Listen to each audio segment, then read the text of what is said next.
안녕하세요. 예수의 교회 온라인 예배에 오신 여러분들을 주님의 이름으로 환영하고 축복합니다. 하나님께 올려드릴 시편 찬송은 시편 79편 13절 말씀입니다. 우리는 주의 백성이요 주의 목장의 양이니 우리는 영원히 주께 감사하며 주의 영예를 대대에 전하리이다. 아멘. 하나님께서 오늘 우리에게 주시는 말씀은 로마서 1장 11절로 15절 말씀입니다.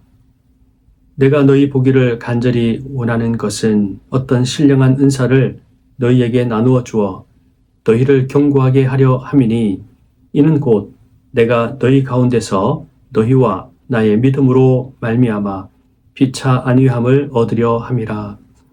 형제들아, 내가 여러 번 너희에게 가고자 한 것을 너희가 모르기를 원하지 아니하노니 이는 너희 중에서도 다른 이방인 중에서와 같이 열매를 맺게 하려 함이로되 지금까지 길이 막혔도다. 헬라인이나 야만인이나 지혜 있는 자나 어리석은 자에게 다 내가 빚진 자라. 그러므로 나는 할 수 있는 대로 로마에 있는 너희에게도 복음 전하기를 원하노라. 아멘. 한국건강증진개발원의 2025년 건강인식조사 보고서에 따르면 본인의 건강에 가장 큰 영향을 미친 요인 1위는 수입 및 사회적 수준, 즉 돈이었습니다. 그 다음으로는 운동시설 및 공원 인프라 등 물리적 환경이었고요. 그 다음으로는 유전적 요인, 또 개인 생활 습관 및 극복 능력 순으로 나타났습니다. 결국 오늘날 한국 사회는 자신의 경제적 능력과 사회적 수준이 높을수록 더 건강하게 사는 구조라는 것을 보여주고 있습니다. 그렇다면 건강한 교회가 되기 위해서는 어떤 것이 필요하다고 생각하십니까? 재정이 넉넉하고 사회적 수준이 높은 사람들이 많이 모이는 교회가 건강한 교회일까요? 최근 조사한 바에 따르면 한국 교회를 신뢰하지 않는다는 응답이 무려 75.4%에 달했습니다. 국민 5명 중 4명은 교회를 신뢰하지 않는다. 그렇게 응답한 것입니다. 특별히 2020년 이후 지금까지 이 교회에 대한 신뢰도는 계속해서 하락하고 있는 것을 보여주고 있습니다. 교회는 스스로 말하기를 세상의 빛이다, 또 소금이다 말은 하고 있지만 현실은 그 빛과 맛을 점점 잃어가고 있는 것이 현실입니다. 왜 교회가 이렇게 되었을까요? 오늘 말씀을 통해서 사도 바울이 로마 교회에 가고자 했던 이유 가운데 하나님께서 교회를 향하신 또 교회에 바라고 있는 하나님의 뜻을 우리가 발견할 수 있습니다. 참된 교회가 어떤 교회인지를 오늘 성경은 우리에게 말씀하고 있습니다. 본질을 놓치면, 본질을 잃어버리면 껍데기만 갖게 되는 것입니다. 바울은 로마에 가기 전에 먼저 편지를 그들에게 보냈습니다. 그 편지가 바로 로마서인데요. 그는 이 로마서에서 얼마나 간절히 이 로마에 가기를 원했는지, 또 로마 교회 성도들을 만나기를 원했는지를 이야기하고 있습니다. 본문 11절에 보면 내가 너희 보기를 간절히 원한다 라고 말하고 있고요. 또 13절에도 내가 여러 번 너희에게 가고자 했다, 그렇게 고백하고 있습니다. 너희 보기를 간절히 원한다. 또 여러 번 너희에게 가고자 내가 애를 썼다, 그렇게 고백하고 있는 것을 볼 수 있습니다. 바울은 실제로 여러 번 로마에 가고자 시도했지만 아직 하나님의 때가 아니라는 것을 그는 깨달았습니다. 하나님께서 길을 열어주지 않으셔서 그는 아직 로마에 가지 못했던 것입니다. 그럼에도 불구하고 그의 마음은 로마를 향해서 아주 간절했던 것을 볼 수 있습니다. 이 바울의 마음은 단순히 개인적인 바람이나 열망이 아니라 그의 마음속에 하나님의 마음과 또 열정을 담고 있는 것을 우리는 볼 수 있습니다. 당시 로마 교회는 참으로 쉽지 않은 상황 가운데 처해 있었습니다. 황제 숭배와 다신 숭배를 거부하면서 그로 인해서 많은 핍박과 환란을 겪고 있었습니다. 또 사회적으로는 소외되었고 경제적인 손해도 감수해야만 했습니다. 또한 교회 내부에서는 유대인 출신 그리스도인들과 또 이방인 그리스도인들 사이에서 갈등이 있었고 또 이 갈등으로 인해서 여러 가지 문제들이 그 로마 교회 가운데 있었습니다. 이러한 상황 속에서 바울은 개인적인 목적이 아니라 하나님의 뜻을 이루기 위해서 로마에 가고자 했고 로마에 가기 이전에 이 편지를 써서 하나님의 뜻을 그들에게 전하고 있는 것을 우리가 볼 수가 있습니다. 하나님은 로마 교회가 어떤 교회가 되기를 원하셨을까요? 오늘 말씀을 통해서 하나님의 뜻을 발견할 수 있기를 바랍니다. 첫 번째는 신령한 은사를 나누어 주어서 견고한 교회가 되는 것입니다. 오늘 본문 11절 말씀에 어떤 신령한 은사를 너희에게 나누어 주어 너희를 견고하게 하려 함이니 라고 말씀하고 있습니다. 바울은 내가 너희에게 가서 너희에게 신령한 은사를 나누어 주겠다. 그렇게 고백하고 있습니다. 여러분 여기서 신령한 은사는 고린도전서 12장에서 말씀하고 있는 이와 같은 은사가 아니라 일반적으로 하나님께서 주신 은혜, 또 하나님의 말씀, 하나님의 뜻, 바울이 복음을 전하면서 겪었던 많은 하나님의 그 은혜를 함께 나누기를 원했던 것입니다. 하나님은 살아계시고 우리 가운데 역사하신다는 것을 그들에게 전하기를 원했던 것입니다. 왜 그렇습니까? 교회를 견고하게 세우기 위해서입니다. 로마 교회는 견고하지 못했습니다. 여러 가지 문제들 앞에 좌절하고 낙심하는 성도들이 있었기 때문입니다. 흔들리고 상처받고 또 갈등 가운데 있는 교회를 하나님의 은혜로 성령의 은사로 견고하게 세우고자 했던 것입니다. 오직 하나님께로부터 오는 은혜와 은사를 통해 교회는 견고하게 된다는 사실을 우리가 기억해야 합니다. 예수님께서 누구든지 나의 이 말을 듣고 행하는 자는 그 집을 반석 위에 지은 지혜로운 사람 같으리니 라고 말씀하셨습니다. 여러분 교회가 견고하게 되는 것, 사람이 견고하게 되는 것은 세상의 가치관, 세상의 지식이 아니라는 것입니다. 예수님께서 분명하게 말씀하셨습니다. 나의 이 말을 듣고 행하는 자, 하나님께로부터 오는 말씀이 육신이 되신 예수님께서 하신 말씀을 듣고 순종할 때 바로 그 사람이 견고하게 반석 위에 지은 집과 같다고 주님께서 말씀하셨습니다. 그러므로 사람의 생각이나 사람의 말을 우리는 참고할지라도 그 말이 진리가 아니라는 사실을 꼭 기억해야 합니다. 주님께로부터 오는 생명의 말씀이 오늘 우리에게 필요하고 그 말씀이 우리를 견고하게 한다는 사실입니다.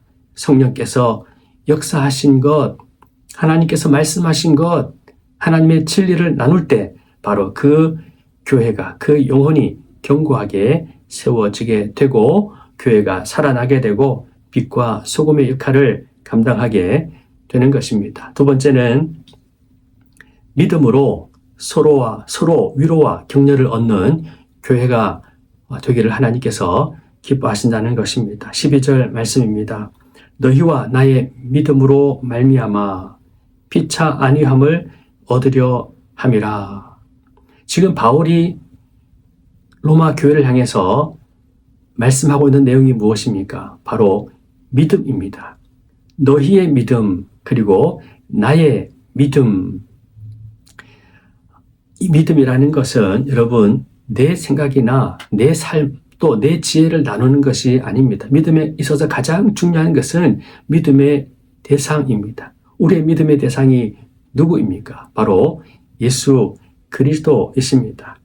바울은 자신을 특별한 존재로 결코 이야기하지 않았습니다. 오히려 자신을 철저하게 낮추고 또 성도들과 함께 믿음 안에서 서로 교제하고 위로받고 격려하기를 원한다. 그렇게 이야기하고 있습니다. 바울은 자기 자신이 드러나는 것을 철저하게 경계했습니다. 오직 내 안에 계신 복음, 예수님, 이 믿음을 그는 이야기하고 함께 서로 나누기를 원했다는 것입니다. 오늘날 교회 안에 성도들 가운데 교회 상처받아서 교회를 나가지 않는다 이렇게 이야기하는 사람들이 너무나도 많습니다. 너무나도 많습니다. 왜 그렇습니까? 왜 교회에서 상처를 받은 것입니까? 교회 안에서 서로 너희의 믿음, 나의 믿음을 나눈 것이 아니라 교회 안에서 사람의 생각을 나누고 사람의 가치관을 나누고 세상의 이야기들을 나누다 보니 서로가 서로에게 덕이 되고 서로가 위로하고 격려하는 것이 아니라 아픔과 상처를 너무나도 많이 주고 받고 있다는 것을 볼 수 있습니다. 서로 험담하고 판단하고 정죄하고 거짓말을 하는 그와 같은 일들이 참으로 많이 교회 안에서 일어나고 있는 것을 볼 수 있습니다. 교회가 무너지는 이유가 바로 여기에 있습니다. 험담하고 판단하고 정죄하는 일은 믿음의 일이 아니라는 것을 기억해야 합니다. 자기 자신을 드러내는 모습은 참으로 어리석고 미련한 모습입니다. 이런 모습 속에서는 결코 교회가 든든하게 서지 못할 뿐 아니라 믿음이 자랄 수 없고 오직 상처만 가득한 교회가 되고 마는 것입니다. 여러분, 참된 교회는 서로의 믿음으로 서로를 위로하고 세워주는 교회라는 것을 꼭 기억하시고 믿음의 동역자가 있다면 그 믿음의 지체에게 이런 믿음의 소리, 믿음의 또 모습들을 함께 서로 나눌 수 있기를 바랍니다. 세 번째는 복음을 알고 복음을 전하는 교회입니다. 하나님께서 기뻐하시는 교회의 모습을 오늘 보면 15절에서는 이렇게 말씀하고 있습니다. 로마에 있는 너희에게도 복음 전하기를 원하노라. 로마에 있는 너희에게도 복음 전하기를 원하노라. 여러분, 교회는 이미 복음을 믿고 또 복음을 알고 복음을 따라 살아가는 공동체입니다. 그런데 왜 바울은 로마 교회를 향해서 이미 복음을 믿고 있는 로마 교회를 향해서 내가 너희에게 복음을 전하기를 원한다 라고 이야기하고 있는 것일까요? 왜 그런 것일까요? 로마 교회가 복음을 제대로 알지 못하고 있었고 또 복음을 온전히 붙잡지 못했기 때문에 그렇습니다. 여러분, 한국 교회 문제, 오늘 우리의 삶의 가장 큰 문제가 무엇일까요? 복음을 믿는다고 말은 하지만 실제로는 복음을 잘 알지 못하고 있습니다. 복음 아닌 것을 더 강하게 붙들고 의지하고 믿고 있는 것이 가장 큰 문제라는 것입니다. 사람들은 복음도 믿고 물질도 믿고 또 자신의 능력도 믿으려 하고 내가 보기에 힘있고 능력 있는 사람도 의지하려고 하는 이와 같은 모습이 우리 가운데 있는 것을 볼 수 있습니다. 다양한 우상을 만들어서 그 우상을 복음과 함께 섬기려고 하는 교회의 모습이 로마 교회 안에도 있었고 오늘날 한국 교회 안에도 우리의 삶에도 얼마든지 있다는 것입니다. 그래서 복음의 능력이 나타나지 않는 것입니다. 복음이 무엇입니까? 복음은 예수님께서 우리의 죄를 대신하여 십자가에 달려 죽으시고 부활하셔서 우리에게 생명을 주신 사건입니다. 예수님의 십자가와 부활. 하나님께서 우리에게 행하신 가장 놀라운 역사, 놀라운 기적이 바로 예수님의 십자가 사건이요. 예수님의 부활의 사건입니다. 오늘 이 복음이야말로 우리를 구원하시는 하나님의 능력이라는 사실을 기억해야 합니다. 내가 그 구원에, 하나님의 구원에 1%라도 기여하는 바가 없다는 것을 우리는 기억해야 합니다. 바울은 이와 같이 고백합니다. 예수 그리스도와 그가 십자가 외에는, 그의 십자가 외에는 아무것도 알지 않기로 작정했다. 예수 그리스도와 그의 십자가 외에는 아무것도 알지 않기로 작정했다. 바울은 지식인이었습니다. 나름대로 사회의 지도층의 사람이었습니다. 많은 경력도 있었고 지식도 있었고 명예도 있었습니다. 가진 것 많았지만 그는 단 한 가지도 자신을 자랑하거나 자신을 드러내기를 원하지 않았습니다. 오히려 자신을 철저하게 겸손하게 내려놓았습니다. 왜 그렇습니까? 복음이 빛을 발하게 하기 위해서, 오직 예수님만을 드러내기 위해서, 그래야 주님이 영광을 받으시고 그래야 복음의 능력이 나타나기 때문에 그렇게 한 것입니다. 예수 그리스도와 그의 십자가 외에는 아무것도 알지 않기로 작정했다.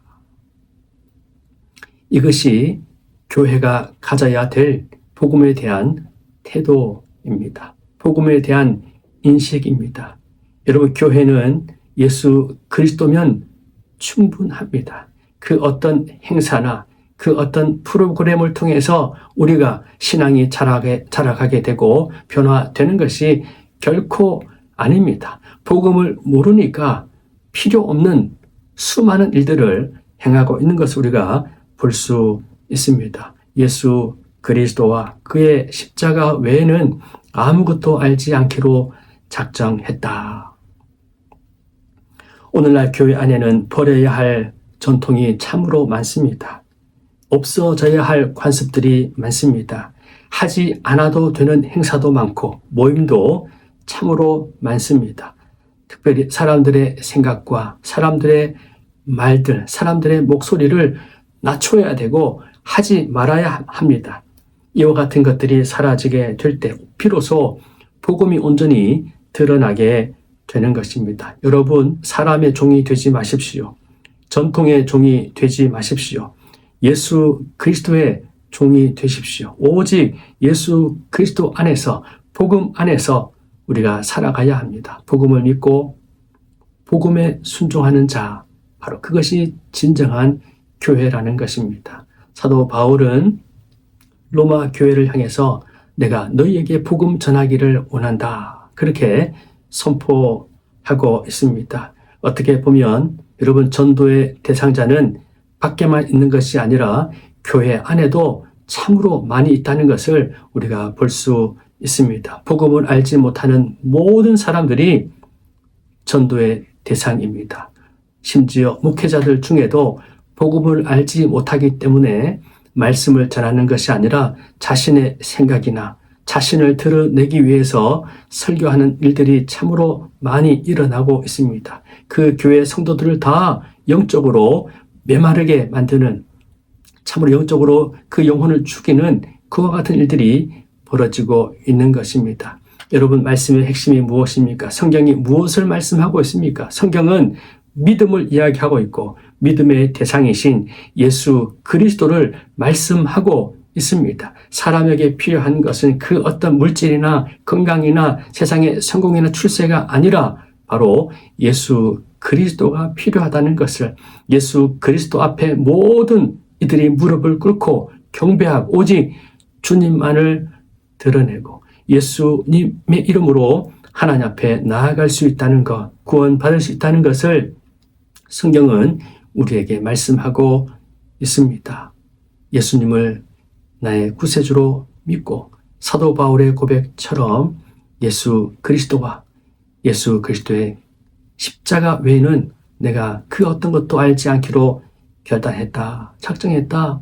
이 고백이 저와 여러분의 고백이 되셔서 복음으로 살아가시고 복음을 전하며 살아가시는 축복의 인생이 다 되시기를 바랍니다. 복음 안에 답이 있고 복음 안에 평강과 소망과 기쁨이 있고 복음으로 말미암아 하나님께서 영광을 받으신다는 사실을 기억하고 오직 믿음으로, 오직 복음으로 살아가시는 저와 여러분의 삶이 되시기를 주님의 이름으로 축복합니다. 기도하겠습니다. 하나님 아버지, 감사합니다. 예수 그리스도 외에는 아무런 길도 소망도 없음을 믿습니다.